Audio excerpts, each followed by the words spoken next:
कई दफ्तरों में ना एक बड़ा अजीब सा टकराव देखने को मिलता है।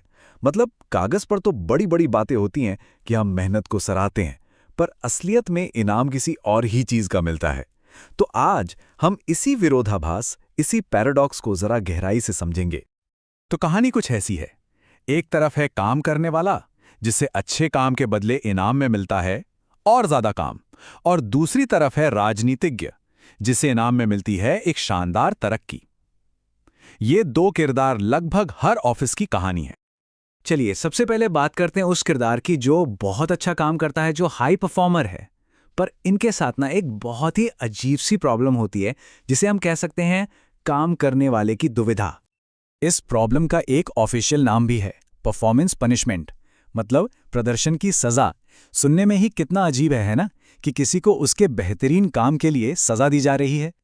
ये तब होता है जब इनाम की जगह आपको और काम और जिम्मेदारियां दे दी जाती हैं, लेकिन ना तो टाइटल बदलता है और ना ही सैलरी। इसे आजकल की भाषा में क्वाइट प्रमोशन भी कहते हैं। नाम में तो प्रमोशन है, पर असल में ये एक ऐसा बोझ है जो बिना किसी फायदे के आपके कंधों पर डाल दिया जाता है।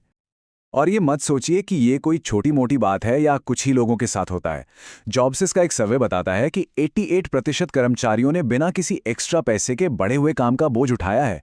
मतलब ये एक बहुत ही आम और बहुत ही बड़ी समस्या है। तो ये सिर्फ ज्यादा काम का मामला नहीं है, ये एक मानसिक बोझ बन जाता है। देखिए कितनी सही बात कही गई है इस कोट में।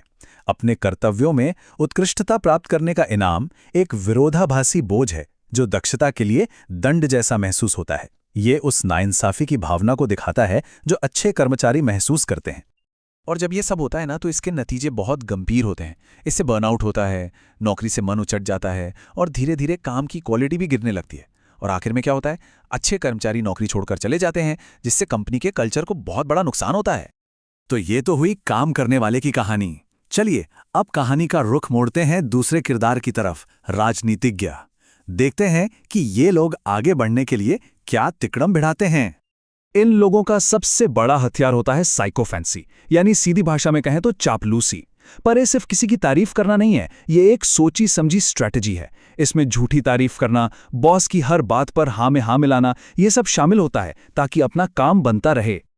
इस पूरे खेल को इंप्रेशन मैनेजमेंट कहते हैं। इसकी कई तरकीबें हैं, जैसे अनुनय, मतलब चापलूसी करके खुद को सबका पसंदीदा बनाना, या फिर आत्मप्रचार, अपनी छोटी छोटी उपलब्धियों को भी बढ़ा चढ़ाकर बताना। फिर है आदर्शीकरण, मतलब सुबह सबसे पहले ऑफिस आना और रात को सबसे देर से जाना, ताकि एक आदर्श कर्मचारी की इमेज बने। और हाँ, विचार अनुरूपता, मतलब बॉस कुछ भी कहें बस उससे सहमत हो जाना।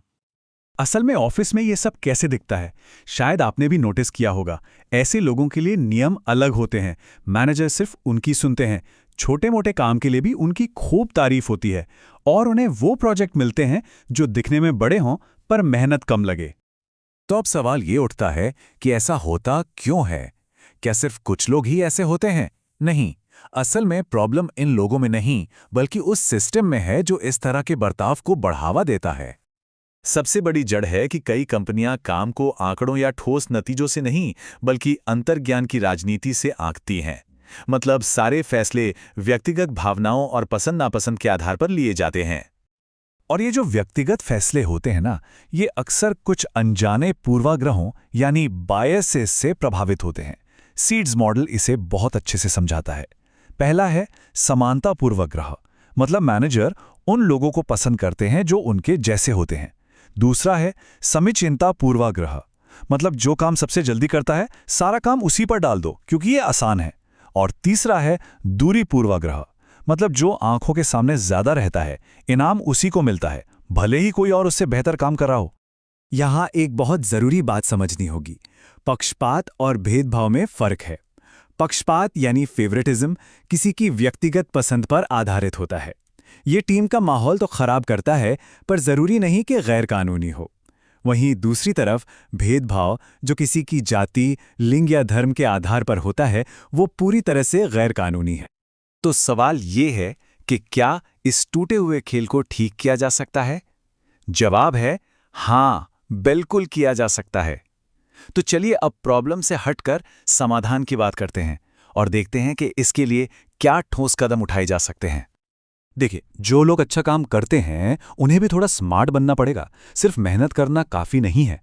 पहला, ऐसे काम पर फोकस करें जो ज़रूरी भी हो और दूसरों को दिखे भी। दूसरा, अपने काम के बारे में बात करें, डेटा और नतीजों के साथ अपनी कहानी बताएं। और सबसे ज़रूरी, बर्नआउट से बचने के लिए ना कहना सीखें। अब बात करते हैं मैनेजर्स की, जिनकी जिम्मेदारी सबसे बड़ी है। उन्हें अपने पूर्वाग्रहों को पहचानना होगा, काम को आंकने के लिए साफ और ठोस पैमाने बनाने होंगे, और ये पक्का करना होगा कि वो अपने बेस्ट परफॉर्मर्स को और काम देकर दबाने के बजाय उन्हें सफल होने के लिए जरूरी सपोर्ट और संसाधन दें। और आखिर में ये बदलाव पूरे संगठन के स्तर पर होने चाहिए। OKRs जैसी प्रणालियों को लागू करें जो हर किसी के काम को कंपनी के लक्ष्यों से जोड़ती हैं, जिससे सब कुछ पारदर्शी हो जाता है। 360 डिग्री फीडबैक का इस्तेमाल करें ताकि किसी एक मैनेजर की राय ही सब कुछ तय न करे, और ऐसे करियर के रास्ते बनाएं जो असली स्किल को इनाम दें, ना कि सिर्फ चापलूसी को। तो आखिर में बस एक सवाल जिस पर हम सबको अपने अपने ऑफिस के बारे में सोचना चाहिए। क्या वहां असली काम और असली मूल्य को इनाम मिल रहा है, या सिर्फ काम करने के दिखावे को? इस सवाल का जवाब ही एक सच्ची और अच्छी मेरिटोक्रेसी की बुनियाद है।